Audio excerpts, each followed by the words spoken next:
comenzando, así no retrasamos después la final de la asamblea. Bueno, buenas tardes a todos.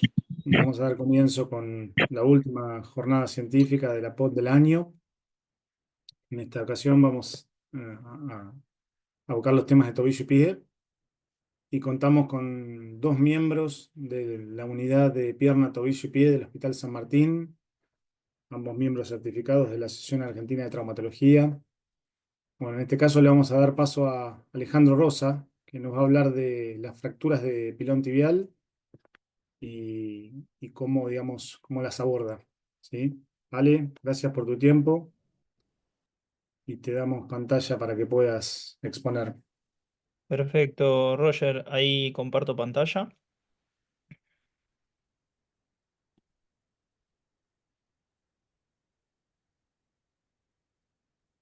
Ahí se ve bien. Bárbaro. Perfecto.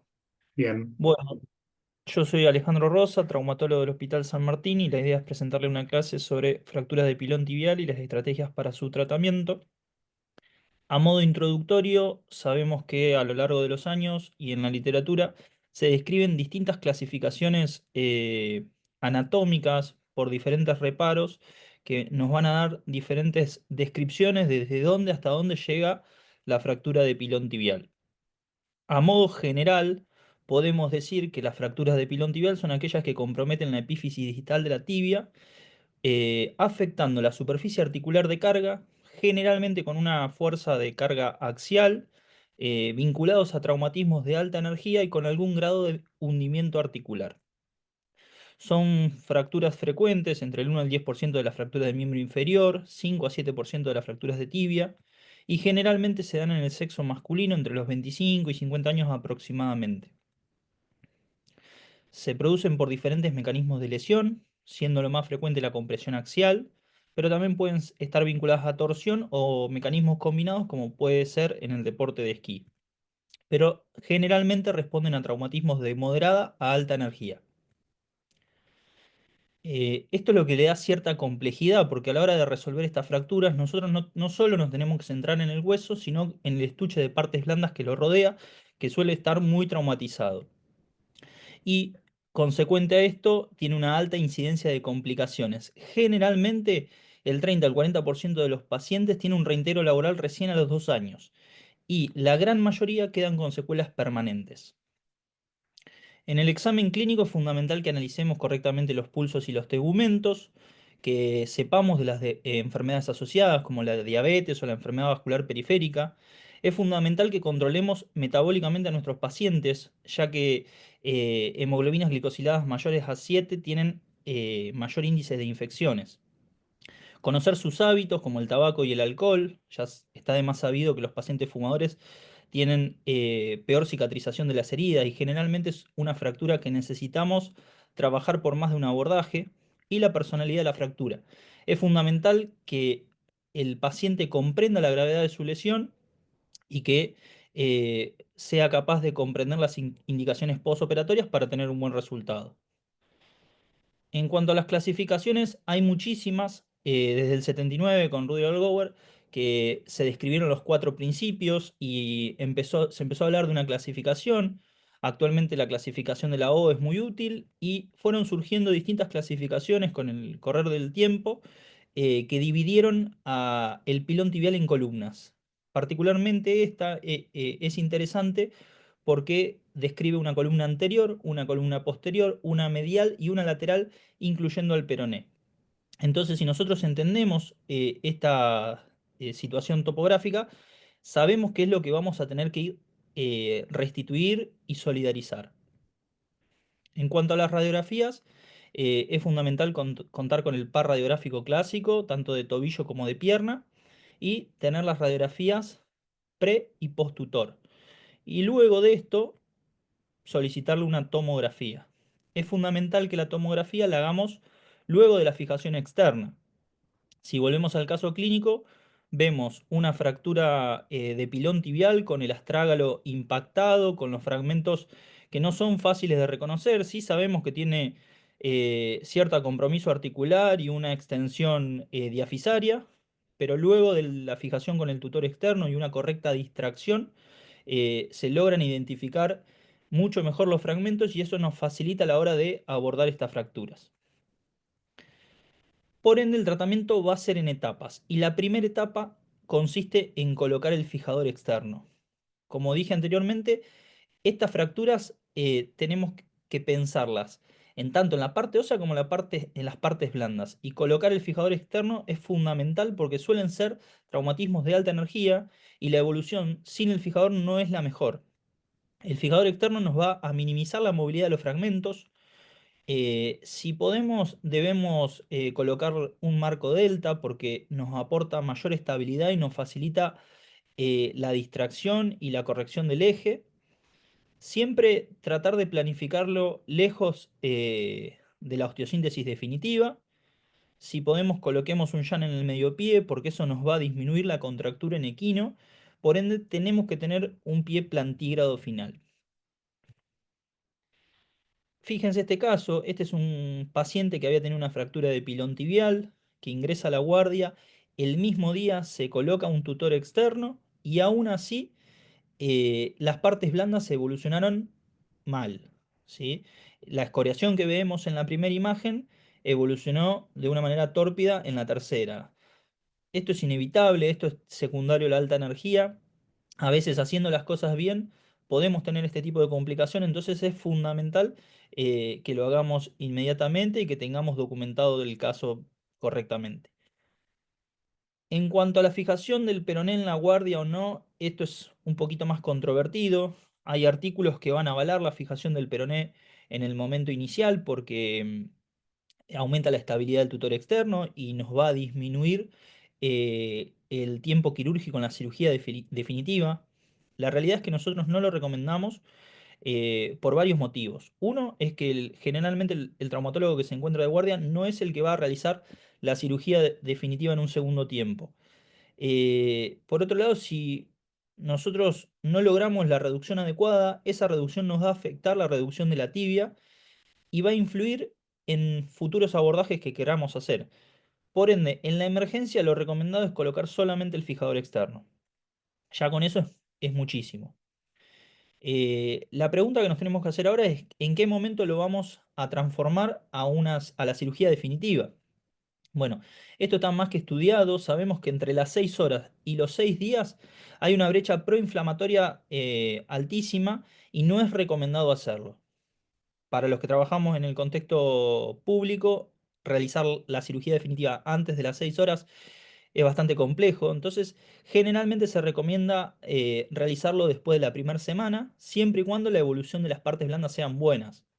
Y para eso nos vamos a fijar en el signo de la arruga, que es la traducción de una buena evolución de partes blandas, que se estén desinflamando, y si tiene lesiones como escaras, que las mismas se encuentren epitelizadas. Después, con respecto a las abrasiones superficiales, flictenas serosas y contusiones, no nos van a contraindicar la cirugía. Y si presenta un déficit de cobertura, es necesario cubrirlo en los primeros 7 días o al momento de hacer la reducción abierta y fijación interna. La pregunta que nos tenemos que hacer hasta ahora, ya sabemos que tenemos que colocar el tutor, sabemos en qué momento tenemos que hacer la osteosíntesis o artrodesis. Entonces la pregunta es, ¿qué vamos a hacer con eso? Tenemos que ver si en nuestras manos esto es reductible o irreductible. Básicamente, si es reductible, si podemos dejar una articulación congruente, vamos a ir por una fijación interna. Si hay gran conminución y no tenemos un paciente adecuado para hacerlo, podemos pensar en una artrodesis primaria. Acá lo que tenemos que pensar, si vamos a hacer la reducción interna, es en los conceptos que se describieron en el 79 con Rudy Lower sobre fijación del peroné, reducción anatómica articular, fijación de la columna medial y aporte óseo en el defecto metafisario y traspolarlo a la actualidad. A veces se puede empezar por fijar el peroné, a veces se empieza fijando la tibia. Ahí tenemos que basarnos en qué trazo es más simple. La reducción articular siempre tiene que ser anatómica. no podemos negociar la reducción articular, esto es lo primero que tenemos que ir a resolver. La fijación de la columna medial la vamos a hacer en base a la conminución que la misma tenga y el aporte óseo en el defecto metafisario lo vamos a hacer siempre y cuando esté afectado más de una columna. Pero eso lo vamos a describir más adelante. Al momento de hacer la planificación prequirúrgica contamos en la actualidad con diferentes métodos.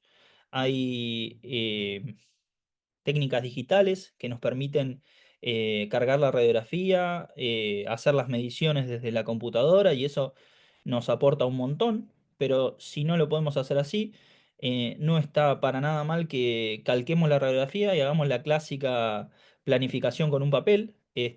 La realidad es que tomarnos un minuto para comprender estas fracturas y poder entenderlas es súper necesario. Y si además nos podemos eh, hacer una guía en el papel, hacer las mediciones correspondientes, nos va a facilitar mucho en el acto quirúrgico y nos va a cortar el tiempo. En cuanto a los abordajes, no me voy a detener a describir cada uno, pero sí es necesario que se conozcan todos los abordajes con los que se puede llegar a trabajar en el pilón tibial. La realidad es que esto se puede trabajar en 360 grados y es fundamental que estemos familiarizados con cada uno de ellos y con las técnicas mínimamente invasivas, porque generalmente son fracturas complejas y vamos a tener que combinar más de uno. Este es un ejemplo, un abordaje posterolateral y un abordaje anterior combinados. Este es un ejemplo de una visualización del abordaje anterior, un poquito más amplio y que nos ofrece una buena visualización del pilón. Un abordaje posterolateral, un abordaje medial. O sea, no hay una estructura para abordar estas fracturas. Dependemos de qué tipo de trazo fracturero tenemos y de un análisis complejo para ver qué abordajes vamos a hacer. Y obviamente tenemos que saber cuál es el estado de partes blandas, porque a lo mejor nosotros queremos o consideramos que para abordar la fractura nos conviene cierto abordaje, pero a veces las partes blandas no nos lo permiten y tenemos que ir por otro lado. Eh, a modo de resumir, las fracturas tipo B de la clasificación AO se podrían abordar por anterior o posterior. Las fracturas tipo C ya necesitan la combinación de varios abordajes. Eh, Siempre tener la alternativa de hacerlo mínimamente invasivo y nunca obviar los puentes de piel que hay que dejar entre cada uno. La literatura generalmente recomienda puentes de 5 a 6 centímetros, pero esto se puede ver modificado si nosotros hacemos una buena técnica quirúrgica, no traccionando mucho de las partes blandas, no divulsionando por demás, haciendo abordajes pequeños. Bueno, en ese caso se podría cortar un poquito la brecha, pero lo recomendado es 5 a 6.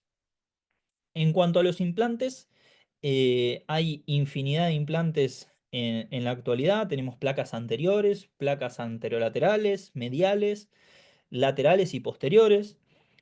Como concepto genérico, si tenemos una conminución medial o un deseje en varo, tenemos que ponerle un soporte a medial con una placa anatómica medial. En cambio, si tenemos una conminución lateral o un deseje en valgo, tenemos que colocar un soporte lateral. ¿Qué vamos a evaluar para seguir una secuencia? Bueno, en principio los fragmentos. Generalmente estas fracturas, si bien son muy complejas, tienden a respetar fragmentos constantes. Entonces es importante que los identifiquemos. Uno de los fragmentos constantes es el peroné, otro es el fragmento posterior o posterolateral eh, de Bolman, un fragmento medial o un fragmento anterolateral de Chaput. Esos son los fragmentos que suelen estar y si los podemos reconocer sabemos cómo sintetizarlos. Las partes blandas, lo que mencionaba anteriormente, tenemos que ver cuál es el estado de las partes blandas para pensar en nuestros abordajes, con qué implantes contamos y qué experiencia tenemos para resolverlo. A modo grosero y para llevar una idea, es conveniente sintetizar de lateral a medial y de posterior a anterior. Este es un ejemplo, fíjense que es una fractura de pilón tibial con un gran compromiso metafisario, pero si vemos el corte axial, también tiene un compromiso epifisario. Y, y esta fractura permite reconocer los fragmentos que mencionábamos anteriormente, un fragmento anterolateral, uno medial, uno posterolateral y el lateral.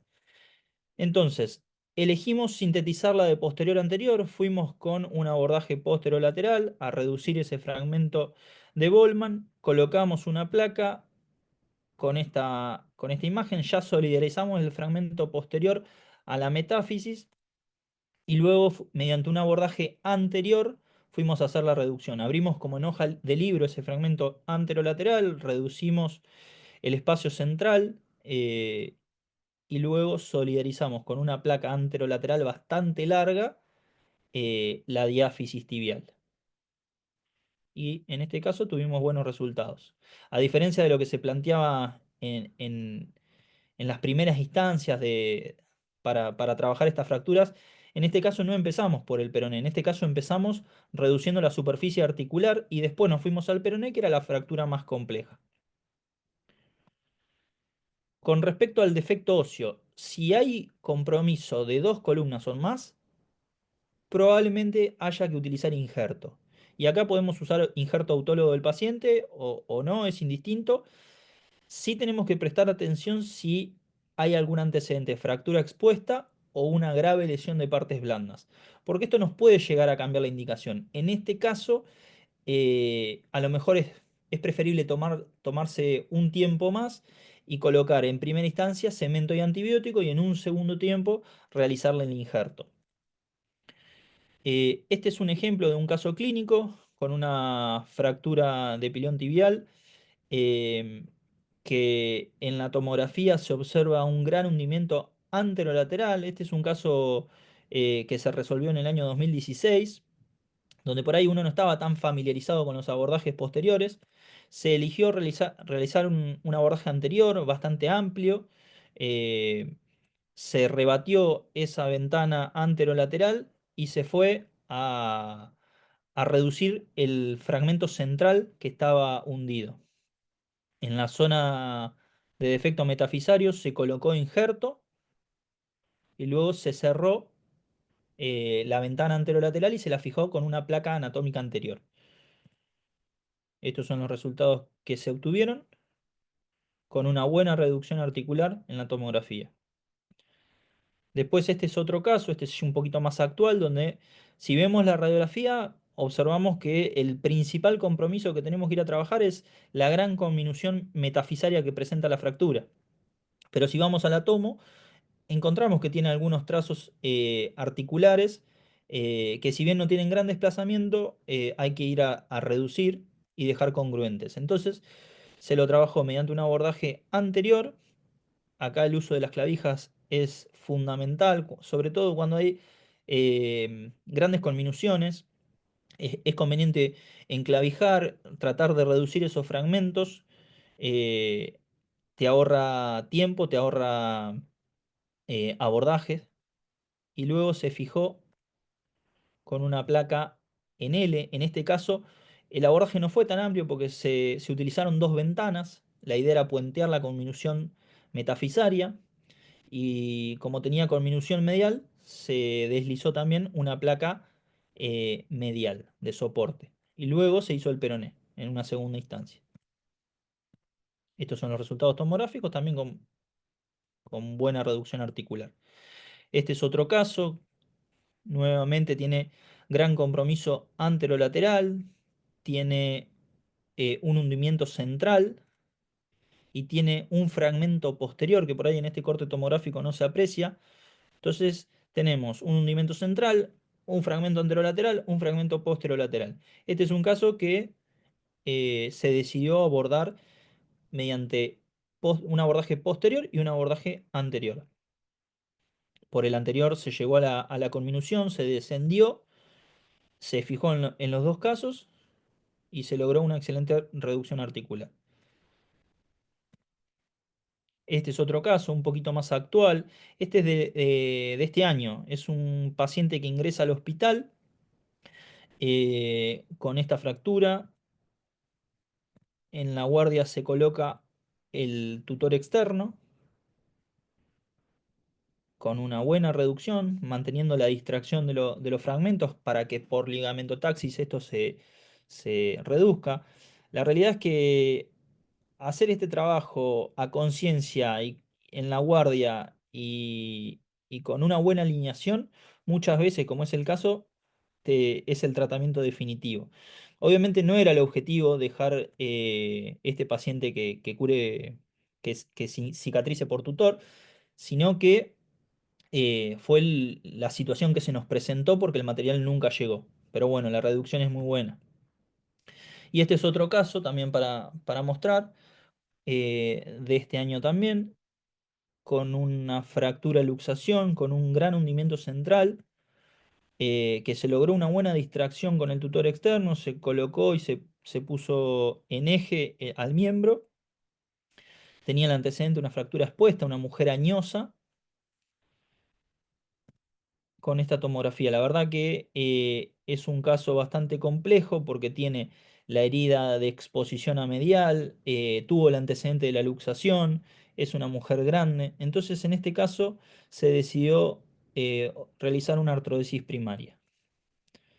Y estos son los resultados clínicos. Se usó el peroné como injerto. Entonces, como concepto final para estas fracturas, es conveniente siempre trabajarlo en etapas. No recomendamos realizar la fijación inicial del peroné. La planificación tiene que ser con la tomografía. Es necesario conocer distintos abordajes, porque se puede abordar de diferentes maneras en 360 grados. Si es posible, el mismo cirujano que esté en las dos etapas sería lo ideal. Siempre pensar en columnas y ir a fijar las columnas afectadas. La reducción, la osteosíntesis o la artrodesis va a depender del paciente, de la fractura, de sus comorbilidades y todo lo que estuvimos hablando, y no mucho más. Muchas gracias. Muy bueno, vale, ¿eh? Muy buena presentación, muy clara. Muy buenos los ejemplos. Muy No sé si bueno. alguien quiere hacer alguna pregunta, aprovechar el momento. Yo, Adelante, señor Robusto. muchas gracias. Alejandro, bueno, muy bueno, en serio. Muy claro, muy conciso. Quería hacerte una preguntita. En el hospital tenemos, más allá de todo lo que contaste, este retraso de los materiales. Vos dijiste a partir de los 6 días, si tenemos buenas partes blandas. El tema es, ¿hasta cuándo puedo esperar un medial para decidir una RAFI y o decidir osteoclastia y RAFI o directamente ya pensar en una artrodesis? ¿Hay alguna fecha límite en lo que respecta a los resultados? Como fecha límite, no. La realidad es que hemos operado fracturas de más de 3 semanas. Obviamente no es lo ideal, pero a veces las partes blandas no te dejan otra opción y a veces, como pasa en el ambiente hospitalario, los materiales tampoco te dejan opción. La realidad es que acá tenemos que pensar en con qué paciente contamos. Si es un paciente añoso, con muchas comorbilidades, eh, si nuestro segundo tiempo implica generar más trauma y más comorbilidad, a veces es preferible hacer un solo abordaje y una buena artrodesis y apostar a eso. Ahora, si tenemos un paciente joven con buenas partes blandas y a lo mejor es candidato para darle una oportunidad, sabemos que estas fracturas tienen alta tasa de secuelas y muchas veces terminan en la artrodesis, pero bueno, si podemos evitarla y el paciente lo amerita, lo tenemos que intentar. Gracias. ¿Otra pregunta, el auditorio? Ale, yo te hago una pregunta. Cuando tenés dentro de una fractura compleja, un fragmento impactado, pequeño, ¿no? ¿Cómo lo abordás? ¿Le das importancia? ¿Lo dejás? ¿Qué Tenemos que relevancia? ver el tamaño del escalón y la posibilidad de reducción. A veces es útil ayudarnos con distractores. A veces es útil abrir fragmentos como mostraba en la presentación, como si fuera una hoja de libro, y ir a reducir ese hundimiento guiándonos con el domo astragalino.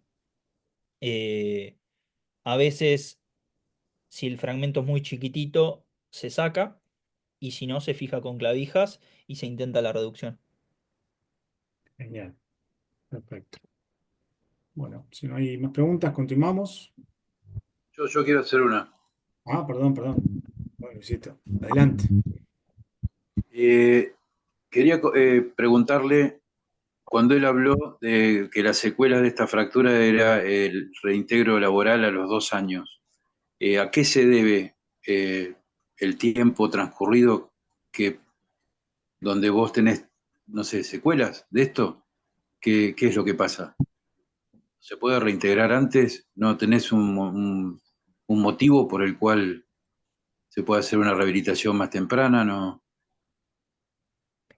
La idea en el postoperatorio inmediato es que no sufran las partes blandas. Entonces muchas veces lo dejamos inmovilizado con alguna férula, con descarga, y eso nos lleva un tiempito.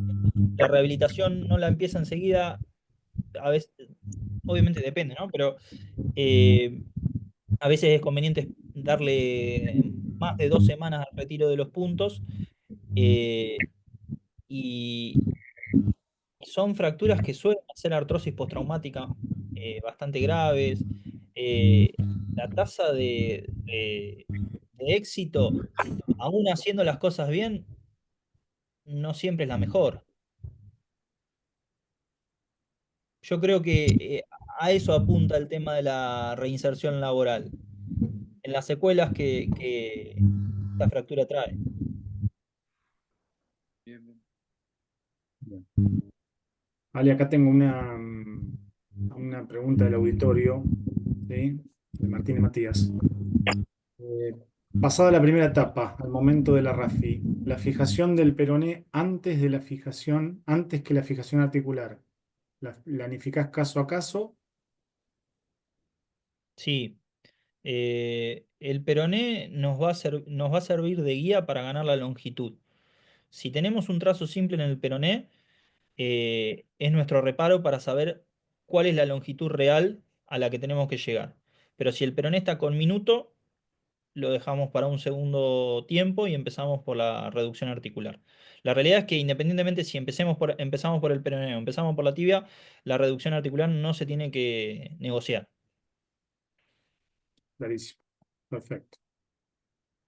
¿Alguna consulta más?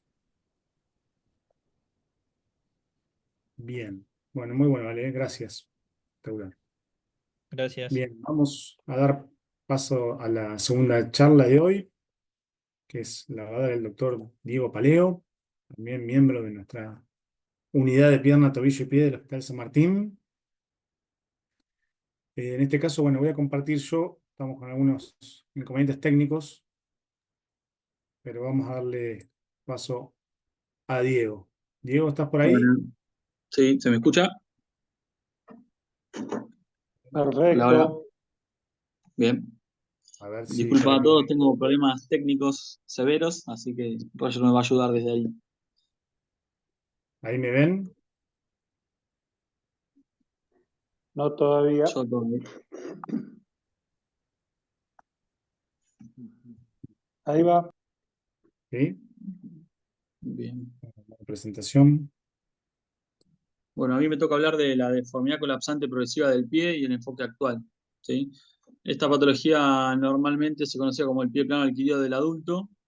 En el año 2019 hubo una reunión de 9 expertos, que son los que más publicaciones tenían respecto al tema, y se juntaron con el objetivo de crear consenso sobre el tratamiento y también para discutir sobre la nomenclatura y la clasificación de esta patología.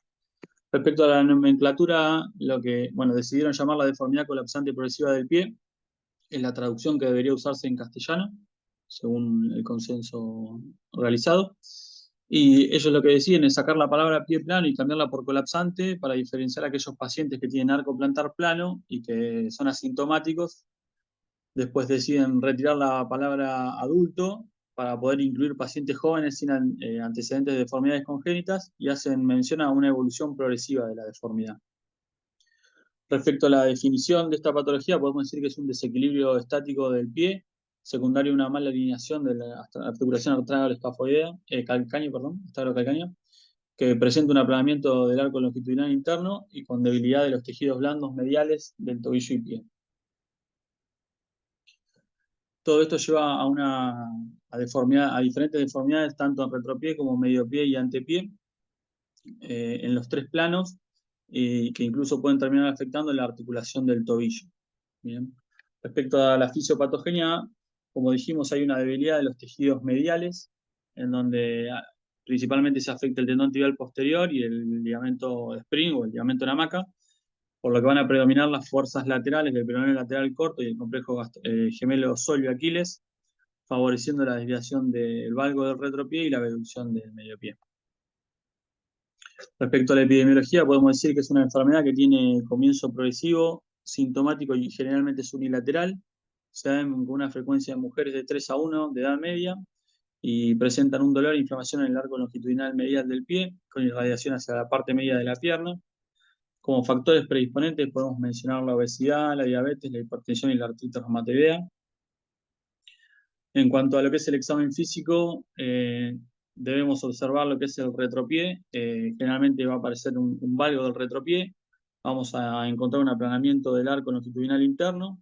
Hay que evaluar la inestabilidad del primer rayo y tenemos que prestar atención a la presencia del signo de más dedos, de elevación monopodárica positivo y del acortamiento del complejo gastrosólico. En cuanto al examen físico, hay que hacer una evaluación exhaustiva de la marcha, del aspecto general del pie, el cual se puede ver ensanchada con el arco caído, y podemos hacer la prueba de elevación del hallux, que eso nos habla de la flexibilidad del pie, del arco plantar. En cuanto al retropié, tenemos que evaluar el ángulo de Kelvin, de los normales de 5 grados. Para esto es necesario y es importante acomodar al paciente con ambos hallux mirando hacia adelante. Eso nos permite alinear bien el retropié y ver el eje correcto que tiene, ¿sí? Y también lo que podemos ver es el signo de más dedos, donde aparecen más dedos en la cara lateral del pie de lo que correspondería. Como habíamos mencionado, el signo de elevación bilateral, lo que hacemos es poner al paciente de espaldas, acomodarlo con los hallux hacia adelante, lo hacemos pararse, vamos a observar el valgo del retropié y cuando se para en puntas de pie, un paciente normal debería llevar los talones hacia adentro, hacia el varo, ¿sí? En estos casos generalmente no se observa eso y se mantiene el retropié en valgo. ¿Bien? Después tenemos el test de Silver-Cure para evaluar la contractura de Nequino y acortamiento del complejo gastrosóleo-Aquiles. Este test consiste en hacer una dorsiflexión del pie con el retropié neutro, primero en extensión y luego con la flexión de rodilla. Lo que observamos es cuando uno flexiona la rodilla, lo que hace es relajar el Aquiles. Si no hay una variación de 10 grados en la articulación del tobillo, significa que está cortado el complejo gastrosólico. Para evaluar la inestabilidad del primer rayo, lo que podemos hacer es el test de cajón, donde observamos el cambio, digamos, de la movilidad que tiene entre el primer y segundo rayo. Y después vamos a ir a los estudios complementarios, ¿sí? Podemos mencionar varios, como las radiografías simples, las radiografías con carga, tomografía computada. Actualmente en el resto del mundo está la tomografía computada con carga, que acá en el país no está, y la resonancia magnética nuclear. Lo que coinciden en el consenso que lo más importante y lo que es esencial para el estudio y tratamiento de esta patología son las radiografías con carga. El resto aporta información, pero no demasiado. En cuanto a las radiografías con carga, hacen mención a que tienen que ser comparativas de ambos pies, frente y perfil y oblicuo, ambos tobillos, frente y perfil y frente con rotación interna, y la incidencia de Salman bilateral. En las radiografías de frente lo que vamos a evaluar es la cobertura del astrágalo-escafoidea con el ángulo astrágalo-calcáneo que debería ser menor a 40 grados y un ángulo astrágalo primer metatarsiano menor a 10 grados. Hay diferentes formas de medir esto, acá grafiqué algunas. En cuanto a lo que es las radiografías de perfil, las líneas o los ángulos más importantes que hay que medir es el ángulo de Costa-Bartani y la línea de Meari, que es la línea del eje del astrágalo con el primer metatarsiano. En cuanto a las radiografías con carga de perfil, también es importante observar si hay una inestabilidad del primer rayo, y esto lo podemos observar en las radiografías con carga. Se evidencia una apertura en la zona plantar de la articulación cuneo-metatarsal. Esto es importante porque nos va a condicionar el tratamiento. En las radiografías de Saltman, lo que hacemos es medir el eje del retropié para evaluar también la corrección necesaria. En las radiografías del tobillo, lo que tenemos que medir es el tita astragalino y la competencia del ligamento deltoideo, y lo que podemos observar es un pinzamiento lateral del tobillo por una subluxación peritalar. En cuanto a la tomografía, nos va a aportar información sobre la subluxación peritalar, el pinzamiento lateral y sobre todo el grado de artrosis que tienen las articulaciones, que uno a veces con la radiografía no llega a determinarlo bien. Y la resonancia es algo similar y también nos va a aportar la calidad de los tejidos blandos que mencionamos al principio, en este caso el tendón tibial posterior. Respecto a la clasificación, la crítica que hacen ellos es que esta es la clasificación de Blume y Myerson, que es la que más se usa no sé, hasta el momento, ¿no? La crítica que le hacen es que es una articulación que no tiene una afectación lineal y puede afectar diferentes regiones del pie sin afectación del tendón tibial posterior. En esta clasificación es como que es progresiva y siempre menciona la afectación del tibial posterior. Por eso ellos lo que recomiendan es hacer una evaluación de cada deformidad individualmente, ¿sí?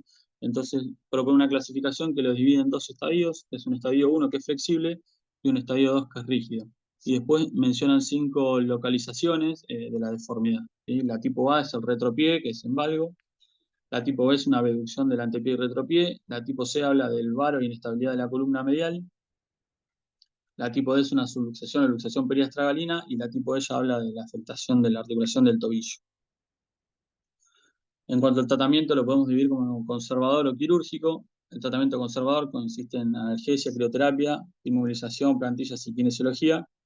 El tratamiento quirúrgico, los objetivos son aliviar el dolor, restaurar el eje y la alineación mecánica, lograr un pie plantígrado, facilitar el calzado y retrasar el tema de la artrodesis. En cuanto a las técnicas de tratamiento quirúrgico, tenemos técnicas de partes blandas, osteotomías, artrodesis o combinación de ellas. Lo que podemos decir de las técnicas de partes blandas es que cuando la corrección ósea es adecuada no sería necesaria la corrección de partes blandas, ¿bien? Y lo que concluyen en el consenso de estos expertos es que no hay evidencia suficiente como para hacer solamente la reparación aislada de partes blandas, ¿sí? Siempre recomiendan combinarlo con técnicas óseas, ¿bien? En cuanto a técnicas de partes blandas, tenemos el retensado del tibial posterior con transferencia del flexor común de los dedos, la reparación del ligamento de la hamaca o el spring, las menciono. En cuanto a la osteotomía medializante del calcáneo, es una de las principales técnicas quirúrgicas que se hace, lo que consiste en hacer una traslación de la tuberosidad del calcáneo hacia medial. Esto disminuye la tensión de las estructuras mediales, reposiciona el Aquiles, corrigiendo el eje de tracción del Aquiles, que pasa a ser de eversor a traccionar en el eje, digamos, y se corrige el valgo. Para hacer esta técnica tenemos diferentes implantes, como las placas escalonadas o los tornillos canulados. Y en el consenso lo que dicen es que se puede realizar como procedimiento óseo aislado solamente cuando hay un valgo aislado del retropié con una descobertura menor al 35-40% de la cabeza del astral. El objetivo es dejar un eje de retropié neutro, y la traslación que llegan al consenso que debería hacerse es de entre 7 y 15 milímetros. Luego seguimos con la estructura, la osteotomía del alargamiento de la columna lateral, que es la más conocida y la que más se usa es la osteotomía de Evans. Lo que nos permite es corregir la abducción del antepié, restaurando el arco medial y la cobertura talonavicular. Esta osteotomía se realiza paralela y 1 centímetro posterior de la articulación calcáneo-cuboidea. Acá lo que mostramos en la imagen es con la clavija que pasa a través de la piel. Uno lo que hace es estabilizar la articulación calcáneo-cuboidea para que no se nos migre el fragmento distal del calcáneo. El consenso habla de la indicación del alargamiento de la columna lateral cuando la descobertura es mayor al 40%, y generalmente lo que hacen es usar un injerto de 5 a 10 milímetros, ¿sí? Hay que tener cuidado con la hipercorrección. Esto nos llevaría el pie a la aducción, y esto se traduce en una rigidez para la eversión del retropié. Esto hay que evaluarlo intraoperatorio, y si uno tiene una rigidez del retropié para la eversión, lo que debería hacer es achicar el injerto hasta que el retropié quede móvil. Bien. Lo mismo, para esto podemos usar alioinjertos, o actualmente hay cuñas de metal trabecular o de PIC que se pueden utilizar para hacer el alargamiento de la columna, y después se puede fijar con placas o con tornillos. Bien. En cuanto a la osteotomía de Cotton, es una osteotomía de la primera cuña que nos permite corregir la supinación y nos lleva a la flexión plantar del primer rayo. Hay que evaluar la inestabilidad de la columna medial, ¿sí? Recuerden que, como les mostré al principio en la parte de la radiografía, si tenemos una inestabilidad de la columna medial con una apertura de la cuña metatarsal, esto estaría contraindicado, ¿sí? El consenso lo que dice es que la osteotomía de Cotton es importante para restaurar el trípode de carga, que la indicación de la osteotomía de Cotton se hace siempre intraoperatoria luego de corregir el retropié, ¿sí? Uno corrige el retropié, si es necesario alarga la columna lateral y en el momento debe evaluar la supinación o el varo del antepié. Generalmente se usa un injerto de 5 a 11 milímetros y eso. También, en este caso también podemos mencionar el uso de cuñas de metal trabecular que también se están usando actualmente. Cuando tenemos presencia y inestabilidad de la columna medial, lo que podemos hacer es una transferencia del flexor propio del hallux, que esto contribuye a la formación del arco, y si no, cuando ya la inestabilidad es muy severa, lo que se recomienda es una artrodesis de la pius. Después, cuando el pie ya son estadios rígidos o con inestabilidades severas o con cierto grado de artrosis, lo que se recomienda es hacer las artrodesis, que pueden ser de la articulación subastragalina, astragaloescafoidea o calcáneo-puboidea principalmente. El consenso recomienda hacer la fusión subastragalina en articulaciones artríticas y rígidas con luxación peritalar. Esto le proporciona estabilidad y le devuelve el eje al retropié, y la articulación talonauricular lo que nos permite es corregir la supinación y la abducción del antepié, bien devolviendo el arco plantar. Es importante evaluar en la radiografía de perfil dónde está el ápice de la deformidad. A veces el ápice está más distal y hay que hacer una artrodesis escafocuneal. Después, cuando estamos en presencia de afectación del valgo del tobillo, hay que considerar la reconstrucción del ligamento deltoideo y del sprint, siempre y cuando la afectación del cartílago articular sea menor al 50%. Ya cuando la afectación del cartílago es mayor al 50%, se recomienda una artrodesis o una artroplastía. ¿Bien? Acá lo que les menciono es la técnica que usa Meyerson para la reconstrucción del ligamento deltoideo, él lo hace con el injerto. Y en la otra diapositiva lo que tenemos es una imagen de una panartrodesis. Nada más.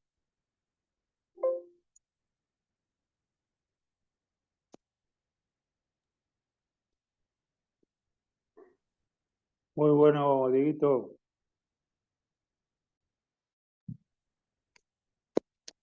Es un tema bastante extenso para poco tiempo.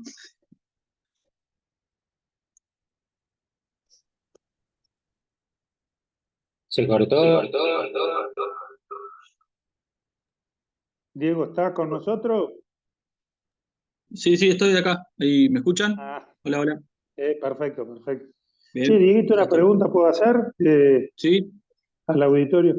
¿Se usa, Diego, las plantillas ortopédicas es decir, después de la cirugía? ¿Por qué te pregunto? Porque uno cambia tanto los ejes de articulaciones que soportan peso y en forma unilateral, por lo que terminás de explicar, entonces tiene sentido hacerle después una plantilla eh, con, es decir, con estudio de la marcha para poderle adaptar. ¿Es necesario en tu experiencia? No, una vez que está operado, al calmarle el dolor, el paciente, digamos, no necesita ningún tipo de plantilla. idealmente no necesitaría. El tema es que uno en quirófano se basa en las correcciones, depende mucho del identificador de imágenes, de la posición que uno tenga, de la corrección que logre. Si uno hace una buena corrección, no debería por qué tener plantillas, pero bueno, en quirófano a veces es difícil evaluar lo que uno hace y siempre puede quedar algún grado de alteración del eje en alguno de los planos. Entonces, en esos casos que continúan con dolor después de la cirugía o con alguna molestia, porque el dolor ya no es el mismo, sí, es recontra útil. Está muy buena tu pregunta, Augusto, Gracias. porque Lo que por ahí pasa que con el tiempo colapsan a veces un poco los injertos y a Exacto. veces vuelven a retomar algún grado de deformidad. El paciente lo nota eso con el correr de los años y a veces le damos a la plantilla, digamos, como un soporte mecánico. Siempre igual lo importante en este tipo de deformidades es principalmente el dolor. Bueno, cuando restituye el dolor, generalmente el paciente ya se olvida, en cierta manera, de su pie plano. Entonces es a veces como una dicotomía. Usar o no plantilla, pero sí, del postoperatorio generalmente a veces le tenemos que dar algún grado de soporte. ¿Alguno quiere preguntar algo más? Sí, yo, de nuevo. Dale. ¿Algún patrón de elección del paciente? O sea, un paciente por ahí con alguna dificultad, una insuficiencia vascular o un paciente que tenga alguna lesión a nivel de piel y partes blandas, un paciente obeso, ¿es contraindicación de la cirugía? No sé si contraindicación, pero sí es muy importante tenerlo en cuenta todo eso. Hay que tener en cuenta que el pie generalmente generalmente no está desplazado en valgo y el colapso de la pared lateral es bastante, entonces la piel ahí está retraída. Uno cuando corrige el eje generalmente genera mayor tensión del lado lateral y eso favorece a que tengamos problemas con la cicatrización y la herida del lado lateral. Entonces, si un paciente tiene insuficiencia venosa o es fumador o tiene una piel de mala calidad, por lo menos hay que advertirle que eso es probable que pase y que aparezca esta complicación. Una más que se me ocurrió. Ujú. Perdón, Bien. Dieguito, vos mostraste ahí una osteotomía de traslación. ¿Se usan las osteotomías en cuña o ya no? Eso era lo que uno estudió en algún momento. Hola, ¿me escuchás ahí? Sí, Bien. perfecto. Sí, la más usada es la osteotomía medializante, pero también se puede hacer una osteotomía en cuña. Depende mucho de la deformidad que tengamos. También existen osteotomías en Z que permiten corregir en dos planos. Son más complejas y bueno, habría que seleccionar el paciente también, ¿no? Pero sí, son todas válidas. Sí, hoy con el advenimiento de la cirugía mínimamente invasiva se están realizando osteotomías como la acaba de mencionar Diego, la senceta, por ejemplo, o a veces se hacen algunas resecciones mínimas para mejorar el valgo en vez de traslación a través de sustracción, ¿sí? Como la que hacemos en el pie cabo también. Pero ahora se está viendo bastante auge con eso, con la cirugía mínimamente invasiva. Tenemos una... Bien. Bueno, si no hay más preguntas, bueno, les agradezco, Ale, Diego, por su tiempo. Gracias por las charlas que estuvieron muy buenas. Y Gracias y perdón por los desperfectos Ajá. técnicos. se Por pudo favor, resolver. Dieguito, muy bueno lo suyo. Bien, y bueno, vamos a dar Lo paso mismo, ahora a la Alejandro. asamblea anual de la POT. Primero gusto, con todo suyo. ¿No? Cuando me digan largo, esperamos un poquitito que se desconecten y le damos. No, la idea es que se queden conectados para la asamblea, 15 minutitos Ah, no que se perdón, desconecten, porque pero si no, perdón, no había tenemos el número para poder hacerlo. bueno, perdón, había interpretado al revés. Bueno, primero lo que quería hacer era agradecerle mucho a la actividad, a todos los de la comisión directiva, porque la verdad que me acompañaron en la gestión y hicieron mi tarea muchísimo más llevadera y fácil. Tengo que mencionar, sí, a Luisito Villada, que lo tuve que convencer y me había dicho, pero mirá que es la última y sin embargo le han pasado un remo para seguir en esta historia porque lo vi por ahí anotadito como protesorero. Eh, Respecto a lo que uno recibe y deja, o qué es lo que se acomodó, es lo siguiente. Recibimos la cuota societaria en un valor de 1.000 pesos y mediante 3 notas que tengo acá, no sé si eso después se lo tengo que adjuntar a Marcelo Marino o a Rodrigo, quien como vicepresidente va a asumir a presidente el próximo año, donde están las notas recibidas por la AMP con los aumentos, el primero a 6.300, el segundo a 10.000 y el tercero a 15.000 pesos. Esta última a percibirse aproximadamente el día 20 de diciembre. Se cumplieron, a mi entender, todos los objetivos de la actividad científica con una gran labor organizativa, fundamentalmente de Camila y de Alejandro, realmente. Quedando solamente organizar la de otoño del 2025. La jornada de interresidencia, a quien tuve la posibilidad de asistir, me pareció una actividad de extrema importancia para las residencias, que se conozcan, que empiecen a no tenerle miedo a trabajar en conjunto. Y bueno, hubo un planteo, una moción para ver si esta se podía repetir cada 3 meses, porque la verdad que fue bastante productiva, didáctica y estimula a la mayoría de los residentes a poder hablar, expresarse sin ningún tipo de temor. También se hizo una reunión, la reunión social fue más que nada para los jefes de los hospitales y algún acompañante que hicimos en el Cardón. La idea era repetirla, pero bueno, por H por B esas cosas a veces no se pueden. Ahí lo que se puso de manifiesto es mediante un cuestionario, básicamente lo había hecho yo por escrito, pero salió charlado, nada más para corroborar que todos tenemos las mismas barreras de acceso a los materiales en el hospital, ¿no? Independientemente de donde sea. El que tiene un banco es chiquito, o al que otro le permiten comprar ciertos materiales. Así que bueno,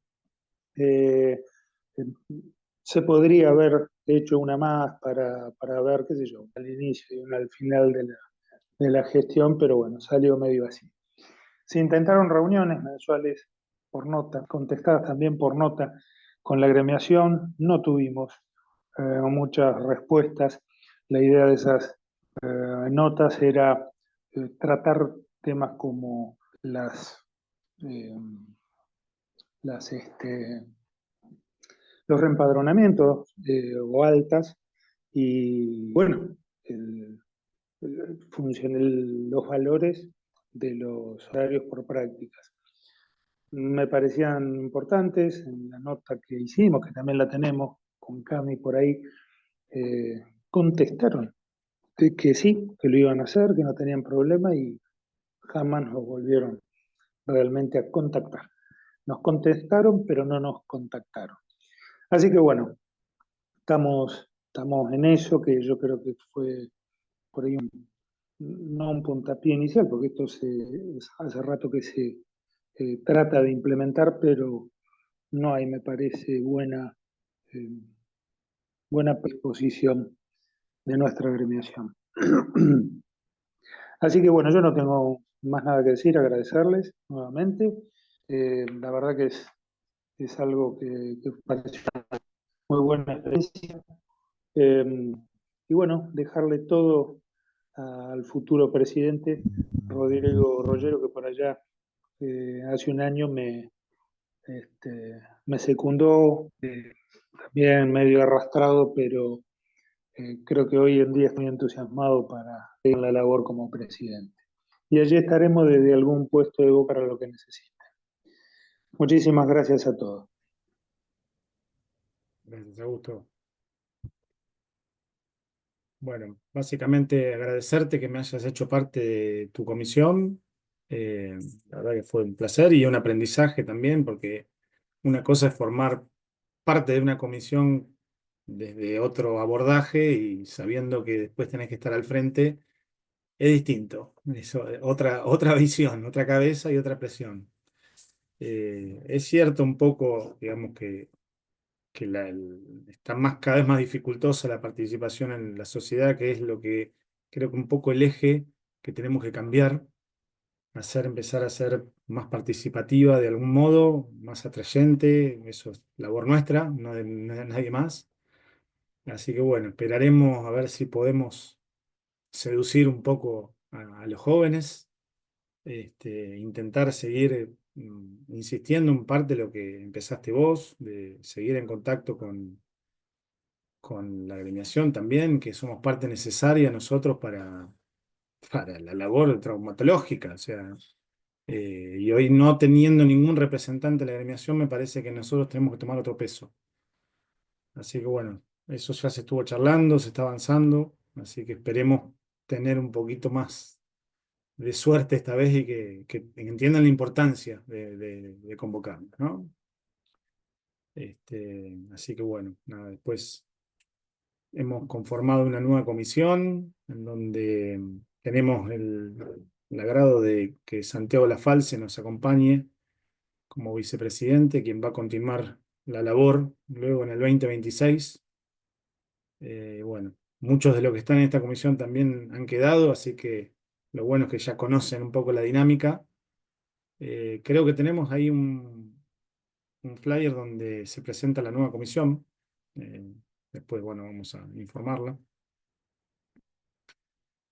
Esta es la comisión entrante. Eh, Así que bueno, espero que apoyen a la nueva comisión para poder seguir.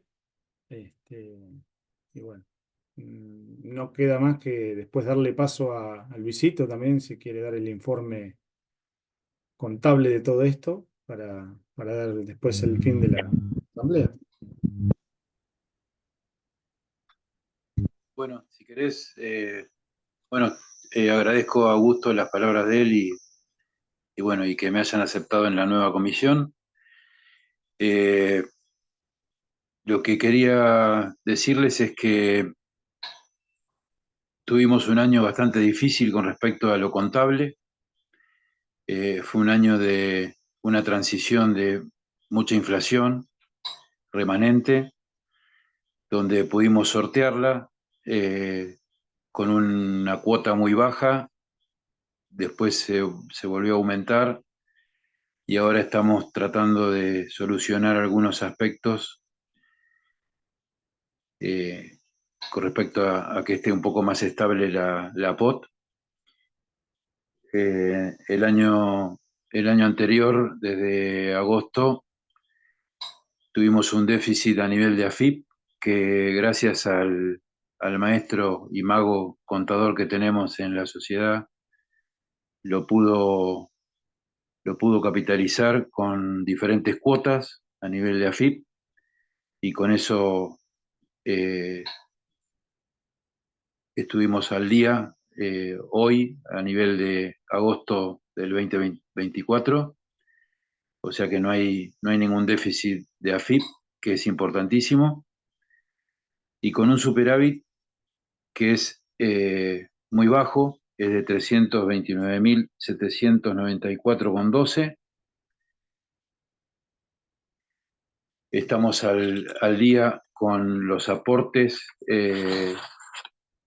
y con todos los pagos que se hacen a nivel de página web y gastos administrativos.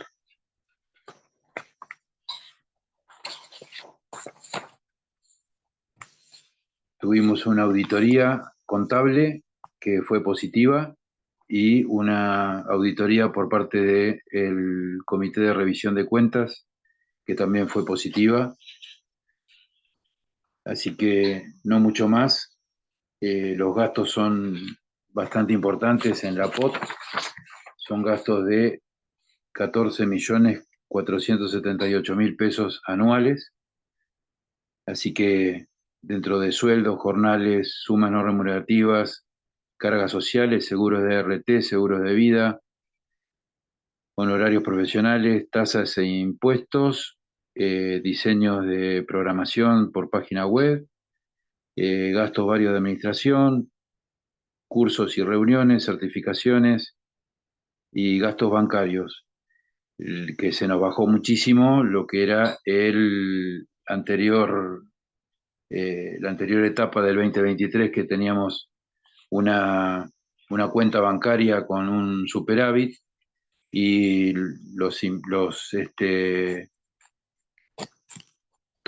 todo lo que fue impositivo y inflación nos comió esa cuenta. Así que dentro de todo, con un superávit de 329.000 pesos al día de hoy y estando al día con todo lo que son aportes previsionales, dentro de todo, no tiramos manteca al techo, pero estamos al día. Así que pienso que con un aumento de la cuota social vamos a tener un poco más de respiro. Están todos los números en el resumen, lo voy a subir a la página como para que lo puedan ver todos y cotejar. Y ya les digo, la auditoría por parte de alguien que no es de la POT, de una persona independiente, fue positiva.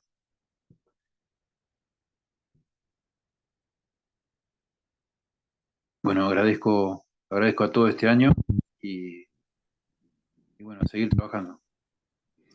Gracias, Luisito, buenísimo.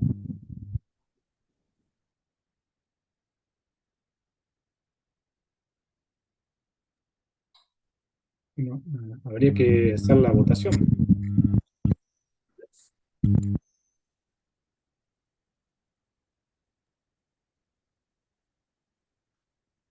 Sí, en realidad cuando lo hacemos por internet, tenemos que, si alguno quiere plantear alguna objeción a la comisión directiva, lo puede hacer ahora, y si no, contamos con que los que están presentes votan por la afirmativa, que me parece más fácil, lo hemos hecho así anteriormente. Sí, sí. Perfecto. Bárbaro. Si alguno tiene alguna objeción con la comisión directiva nueva, puede hacerlo ahora, y si no, lo damos por aprobado y damos por finalizada la asamblea.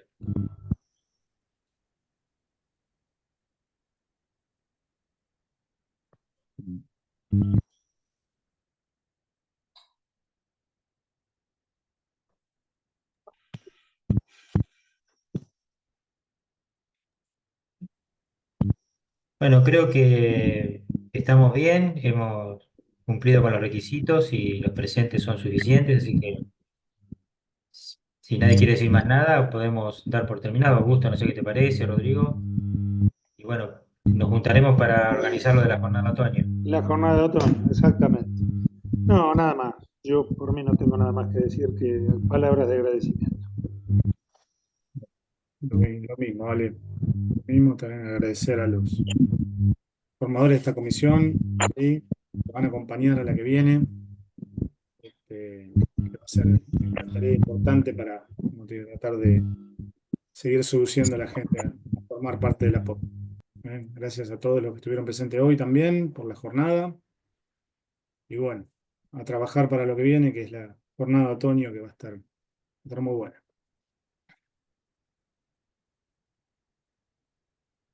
Bueno, Chao, muy bien. muchachos.